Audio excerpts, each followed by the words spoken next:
Okay, you guys, guess what? This is your girl, Lady Rachel from Singles with a Testimony. I am on here with my sister from Chi-Town. And what's your name, Shy?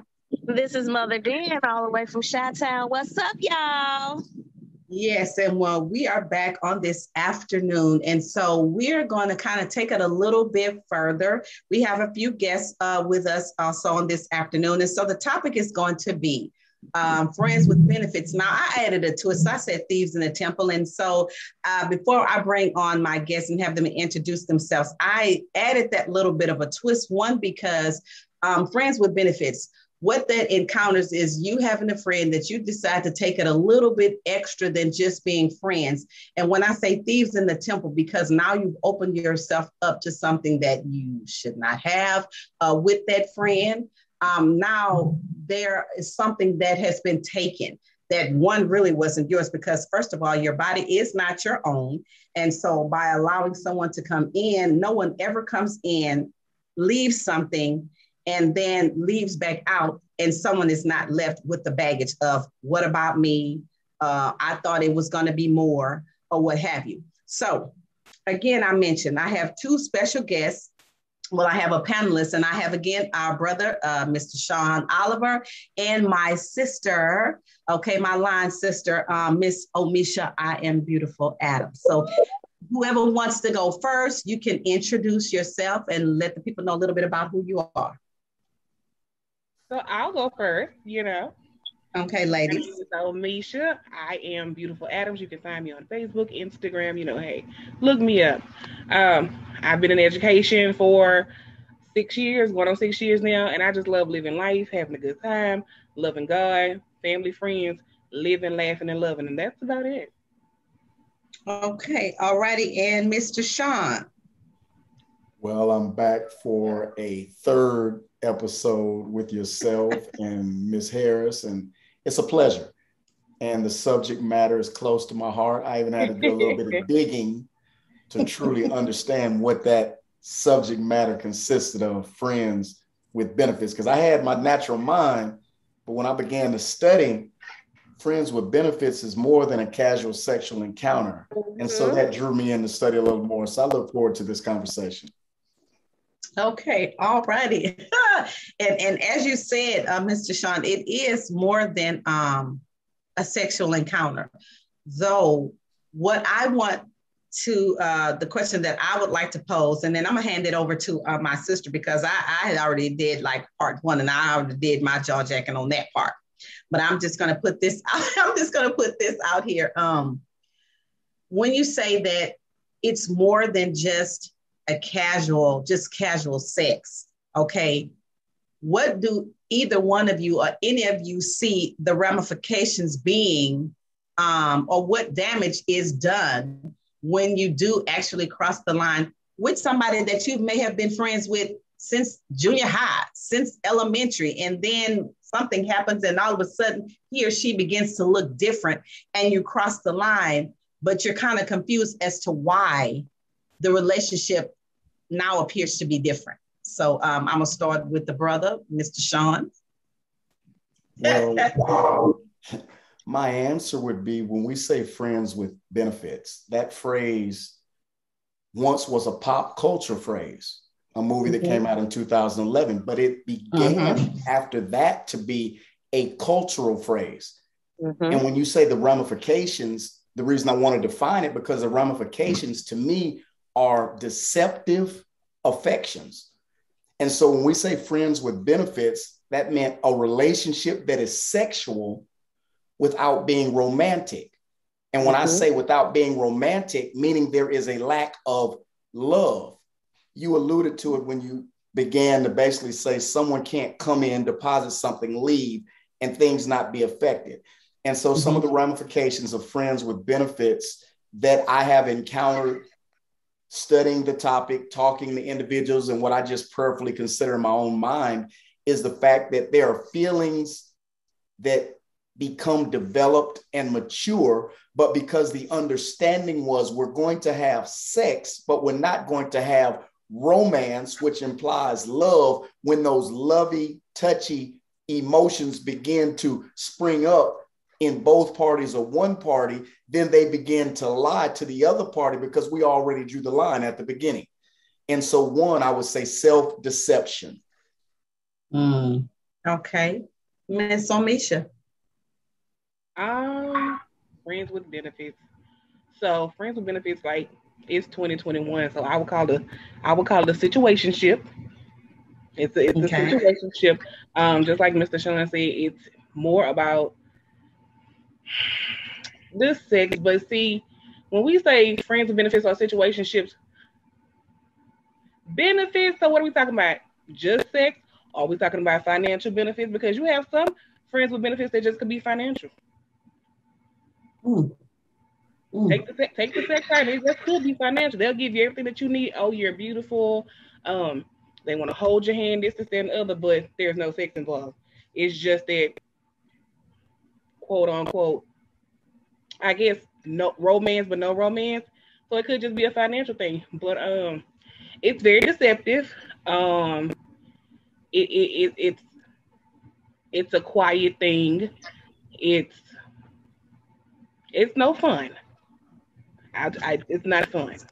It's not fun.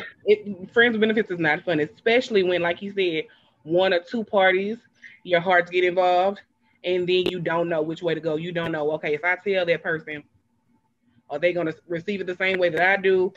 But we drew that line already. This is all we were going to do. This is it. This is all we were going to do. So, yeah, very deceptive and very quiet, because that's a thing that creeps in. Because some people, you can't, no matter what people tell you, you cannot be friends with benefits. Yeah. You cannot be friends with benefits, because somebody is going to fall for that person. And it's going to be either emotionally or physically, but somebody is going to fall for the person. It's not a good look. Not a good feel either. Okay, sister, Miss Elizabeth, take it away. Okay. So my idea and thought is, I agree with Mr. Sean and Sister Omesha. Also, emotionally, as she said, that's a big part, because sometimes it does not have to be sexually. Sometimes they just call you when they need a shoulder to cry on, and they want you to boo-hoo and sob, and they take all of your energy. They literally suck the life out of you, the soul out of you, where you start to physically change. Not only spiritually, but physically. You start to look older, your color changes, the way that you speak, sometimes your stance, because physically it happens as well. You study standing straight up, you start to slouch. You start to hump over like an elderly person. So I look at a friends with benefit thing as kind of like a spiritual thing.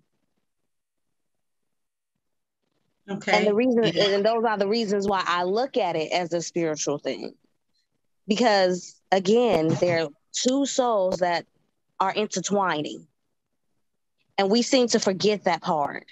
Yeah. That part of we meet first spiritually before we meet physically.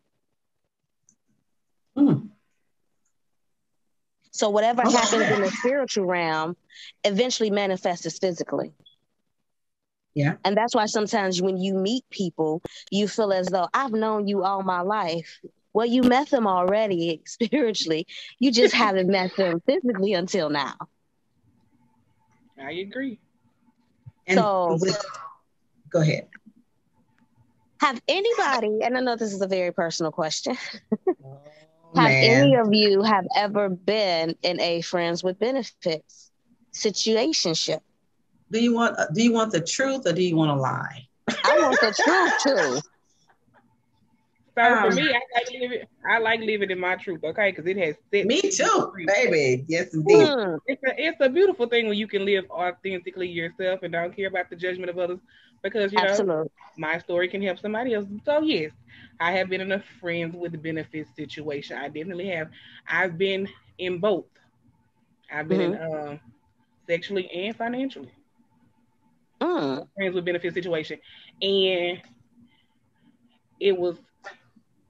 they both were hurtful. Sexually, it was okay. When I say okay, not okay because it was, you know, a friend's benefit, but we got it. It was more of okay.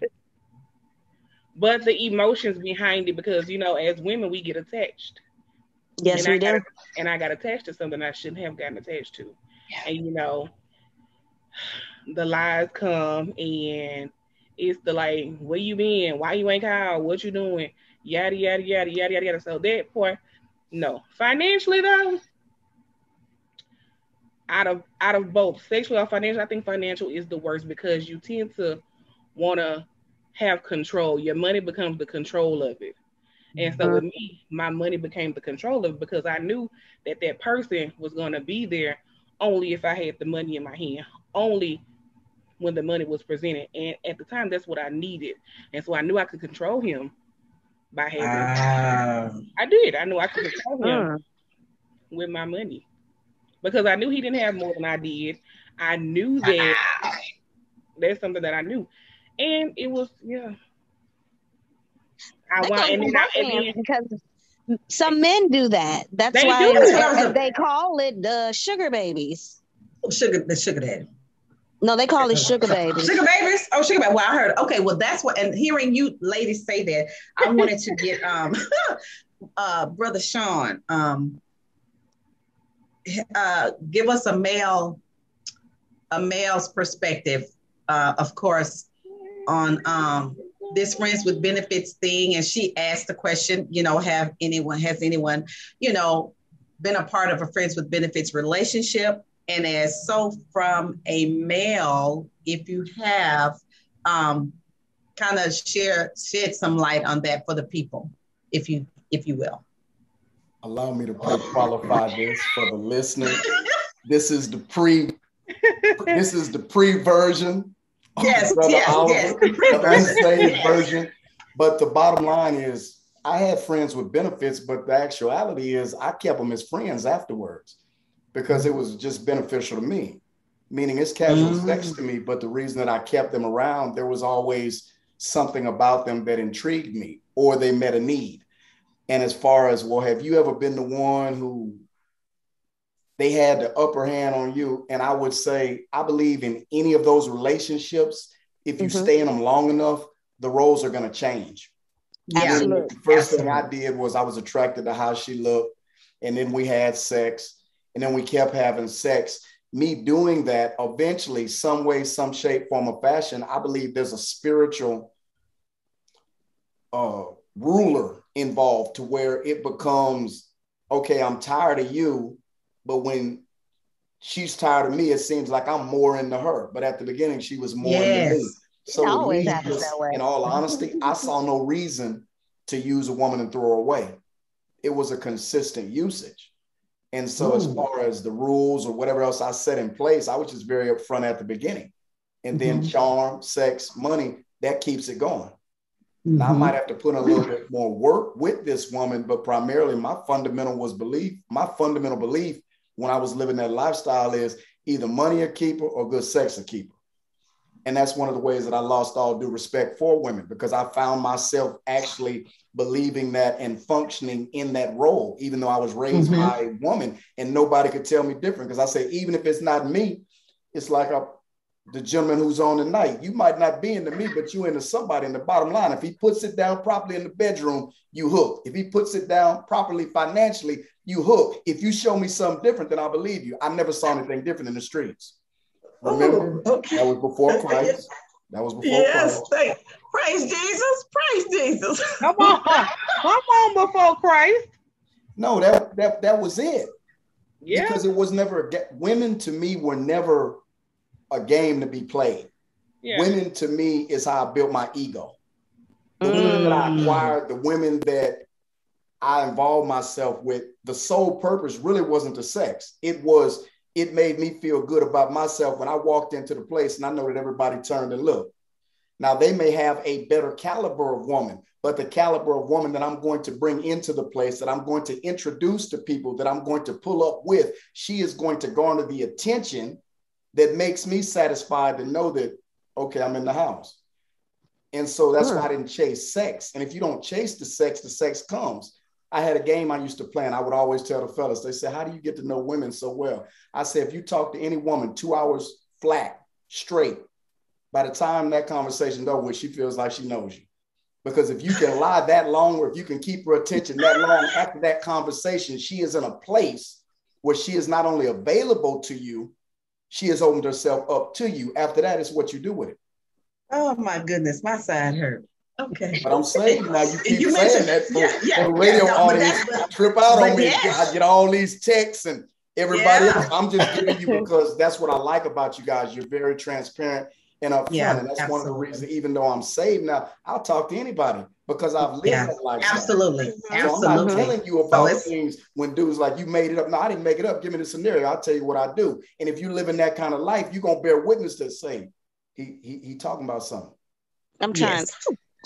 No, you did mention our other panelists with us. Yes, he will. Yes, Hey. How you doing? Hey. What's going on, Najee? How you doing?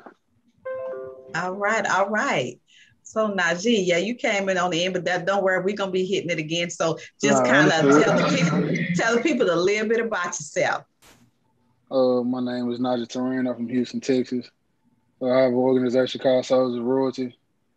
We promote self-love, self-motivation, building yourself and getting yourself out of those tough times, and just trying to give back to the community in any way we can, whether it's kids, ex-cons, homeless people. So that's our mission. It's just to uplift people. I played a couple years in the league, and now I'm here with y'all today, talking to y'all about this. Benefits. I know you heard what was going on. Well, with y'all conversation, yeah. Okay, because see, he's the little one I put in the everyone that's out there listening. He's the one when I said a little bit of a twist, because we know that what we're talking about, maybe that's our spin on it. But you always want to give that flip side, and there again, like I mentioned earlier, it's not about a judgment zone. It's more about everybody's learning, everybody's growing. We're all in different places and different stages, but we don't know who is out there that's listening that may say, okay, what he said, I can feel that, I can relate to that. So we would just want to make sure that we meet the people right where they are, wherever they are, and meet their need. And there again, we're all growing together. So it's no love lost and it's no judgment. And there again, what I like about Brother Najee, he did tell me when I was talking to him about it, he said, he's like Sister Omesha. He owns his truth. So he ain't worried about, about being judged, because it is what it is. So, yeah. But so the friends with benefits, Brother Najee. Mm-hmm. So friends with benefits. Okay. Friends with benefits, I'm fine with. The problem is that a lot of times those lines get blurred, because you could put it on the table, like Brother Sean, I'm gonna put it on the table for you, and what you decide to do with it, that's what you do. But I don't feel like I should be held accountable for me telling you the truth, and then you flipping in your head because your feelings change. You have that right to have for your feelings to change. But at the end of the day, what was established in the beginning is what was established. And a conversation needs to be had if you want to change it. So you say a conversation needs to take place if you want to. Yeah. If you want to change it, have a conversation with me. So you can walk away from women, you can walk away from it if you don't like my answer. Everybody got the right, to feel the way you feel. I respect it. But I feel like you should also respect my decision as well. So if I tell you I want to continue this and you say you don't, then whatever you decide to do, I respect it. But if I put it on the table, you can't be mad for me not changing my mind because you ready to change yours. I mean, yeah. But I always tell people who go into those situations, my friends who tell me or whatever, that they like this guy, or they into this, and this is what happened, or this is how it unfolded. I say, you can't get mad at that man when you qualify him for something that he wasn't qualified for in the beginning. Like, you never said, okay, so what if it happens? What if I like you? What if I start liking you? Then where do we go? No, you just say, hey, this is what it is. This is what I like. This is what it's going to be Monday through Friday. This is what I might want. And that's it. So you can't get mad if, like he said, if your feelings change, and mine don't. Like, this is what it was. Like, Yeah. we If I friends put it with out there, friends with benefits. yeah. But I think my problem comes is like I'm fine with the like what Brother Sean was saying. We can be friends all day. Like, we can be cool. I don't have no problem with it. But again, to protect you and to protect the situation and me, I feel like the conversation, people should be open enough to have those conversations, uncomfortable conversations that'll put you in a better position mentally. Because for a woman, you know, y'all not weak, but y'all more emotional than men. So, I mean, Yeah. you don't think so? Yeah. We are. Yeah. Yeah. I know what he's saying. We're men and women are both emotional.